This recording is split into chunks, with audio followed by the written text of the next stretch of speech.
दुनिया का सारा दुख एक तरफ और बजाज हाउसिंग फाइनेंस, वारी एनर्जी जैसे आईपीओ का अलॉटमेंट न मिलने का दुख एक तरफ। और मैं समझ सकता हूं कि कैसे दुख होता है जब आईपीओ नहीं मिलता है और वो शेयर 100% का लिस्टिंग गेन देता है, क्योंकि मुझे भी ऐसा दुख होता है। तो आप में से किस किस को किस आईपीओ में दुख हुआ है? मुझे जिसमें हुआ वो मैंने बता दिया, आप भी बता सकते हैं। तो चलिए कुछ कैलकुलेटेड तरीका बताता हूं जिससे आप आईपीओ के अलॉटमेंट के चांसेस बढ़ा सकते हैं। पेपर पेन ना हो तो ले लीजिएगा।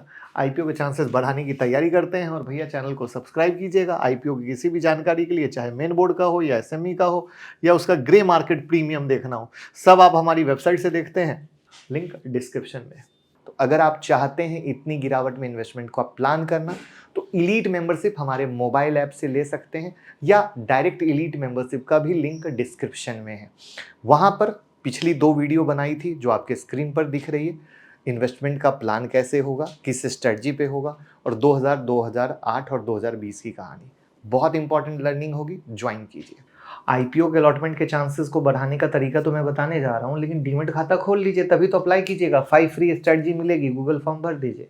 तो देखिए, मैथ में कॉन्सेप्ट है प्रोबेबिलिटी, जो ये बताता है कि किसी भी चीज की कितनी संभावना है वो होने की। तो आईपीओ में अप्लाई करते टाइम आपको ये कैलकुलेट करना बहुत इंपॉर्टेंट है कि किस कैटेगरी में हाई प्रोबेबिलिटी है अलॉटमेंट की, ताकि आप अकॉर्डिंगली डिसीजन ले पाए। तो इस वीडियो में 3 कैटेगरी के बारे में बात करूंगा, retail, small HNI, big HNI, जहां मैं आपको ये बताऊंगा कि आपको किस कैटेगरी में अप्लाई करना चाहिए। साथ में कुछ कॉमन मिस्टेक भी बताऊंगा जो ना करने से चांसेस हमारे इंक्रीज हो जाते हैं अलॉटमेंट के। ये जो मैं बना रहा हूं ये मेन बोर्ड आईपीओ के लिए, लेकिन एसएमई आईपीओ में कुछ तरीके अलग होते हैं। तो अगर आप चाहते हैं एसएमई आईपीओ के बारे में भी बात करूं तो आप बताइएगा, तो उसकी अलग से वीडियो बनाऊंगा।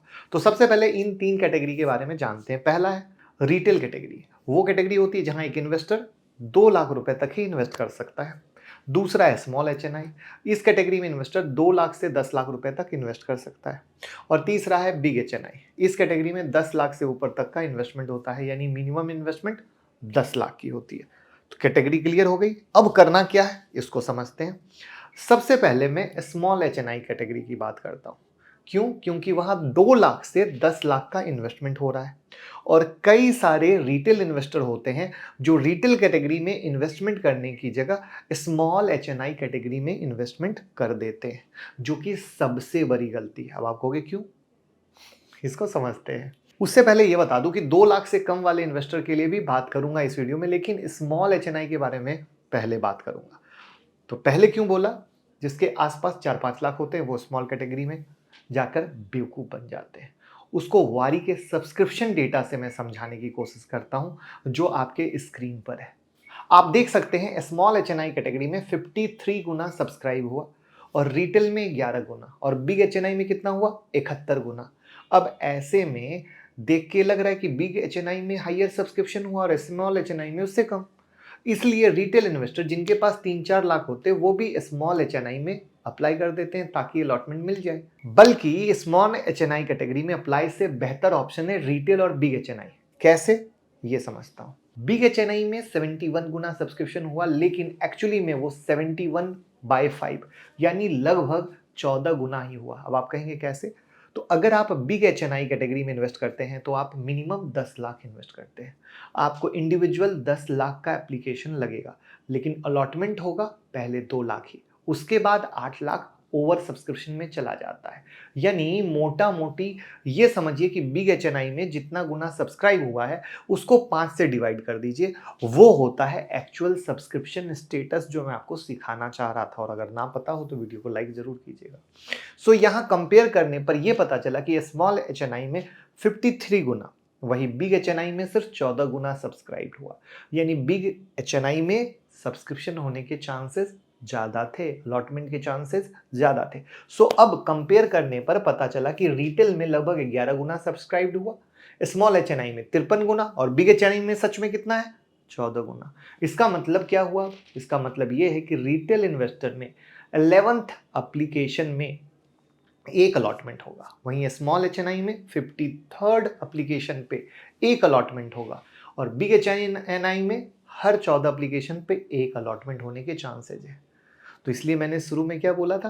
प्रोबेबिलिटी, जिसका कैलकुलेट करना जरूरी है। तो अब किस कैटेगरी में पैसे लगाने चाहिए? उम्मीद है इस सवाल का जवाब आपको मिल गया होगा, क्योंकि प्रोबेबिलिटी आपको बता रही है कि किस में पैसे लगाने चाहिए मोटा-मोटा तौर पे।